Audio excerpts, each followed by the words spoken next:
चाडपर्वको बेला हुने अपराधिक क्रियाकलाप नियन्त्रणका लागि सुदूरपश्चिम प्रदेशमा सुरक्षा व्यवस्था कडा पारिएको छ। चाडपर्वको बेला अन्य समय भन्दा बढी भिडभाड हुने गरेकाले विभिन्न अपराधिक क्रियाकलाप हुन सक्ने सम्भावनालाई मध्यनजर गर्दै सुरक्षा व्यवस्था कडा बनाइएको हो। सम्भावित अपराधिक क्रियाकलाप नियन्त्रणका लागि प्रहरीले हरेक वर्ष चाडपर्व लक्षित सुरक्षा योजना लागू गर्दै आएको छ। सुरक्षा योजना बलियो बनाउन प्रदेशभर 3847 जना प्रहरी परिचालन गरिएको सुदूरपश्चिम प्रदेश प्रहरी कार्यालयका प्रहरी वरिष्ठ उपरीक्षक विक्रम कुमार चन्दले बताउनु भयो। उहाँले सीमा नाकामा पनि भारतबाट आउने नेपालीहरूले सहज रूपमा स्वदेश आउन व्यवस्था गरिएको बताउँदै चोरी तस्करी नियन्त्रणका लागि प्रदेशका सीमा नजिकका 39 ठाउँमा प्रहरी खटाइएको जानकारी दिए। प्रहरी वरिष्ठ उपरीक्षक चन्दले प्रदेश राजधानी कैलालीलाई 2 भागमा विभाजन गरेर एकीकृत सुरक्षा योजना लागू गरिएको पनि बताए।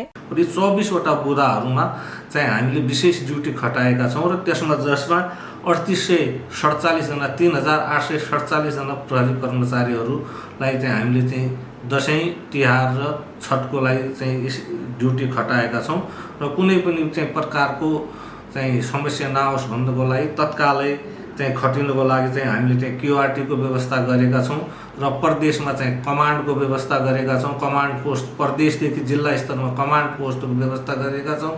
त्यस्तै हालसालै चाहिँ 1 हप्ताभित्रमा चाहिँ यसका के अरे सुदूरपश्चिम प्रदेश प्रहरी कार्यालयका चाहिँ कार्यालय प्रमुख श्रीमान प्रहरी नायक महानिरीक्षकज्यूबाट जिल्ला कैलाली र कञ्चनपुरमा चाहिँ यातायात व्यवसायीहरूसँग चाहिँ एउटा गोष्ठी गरेर उहाँहरूसित कसरी समन्वय र सहयोग र कसरी जनचेतना फैलाउन सक्छ र उहाँहरूको जिम्मेवारी के र अब चाहिँ दुर्घटना न्यूनीकरण कसरी गर्ने यो बेला सबै नागरिकहरू आफ्नो घरमा आएर चाहिँ सुरक्षाका साथ यो आफ्नो चाडपर्व मनाउन पाउन् भन्ने हेतुले सबैसित समन्वय गरिराख्नु आफै फिल्डमा गएर सबैसित समन्वय गरिराख्नु भएको छ। अन्य सरकारी निकायवालाहरूसित पनि हामी समन्वय र सहकार्य गरेर चाहिँ नागरिकको चाहिँ सुरक्षामा हामी यसमा अलिक संवेदनशील भएर लागिपरेका छौँ। त्यस्तै जिल्ला प्रहरी कार्यालय कैलालीका प्रहरी परीक्षक विश्व अधिकारीले चाडपर्वका बेला हुन सक्ने सम्भावित घटना तथा दुर्घटनालाई ध्यानमा राखेर विशेष सुरक्षा योजना बनाएको बताए। उहाँले दसैँ तिहार र छठ पर्वलाई लक्षित गरेर प्रदेशभर विशेष सुरक्षा योजना लागू गरिएको बताए।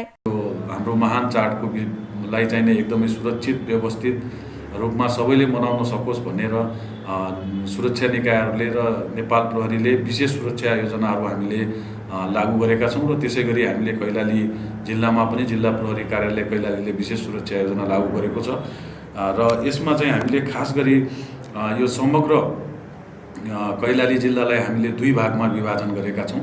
यो सुदूरपश्चिमको अस्थायी राजधानीको रूपमा रहेको धनगढी उपमहानगरपालिका भएको क्षेत्रलाई एउटा भाग मानेर र बाँकी जिल्लाको अन्य भूभागलाई अर्को भाग मानेर हामीले दुईवटा सुरक्षा योजना लागू गरेका छौँ 2 प्रकारले।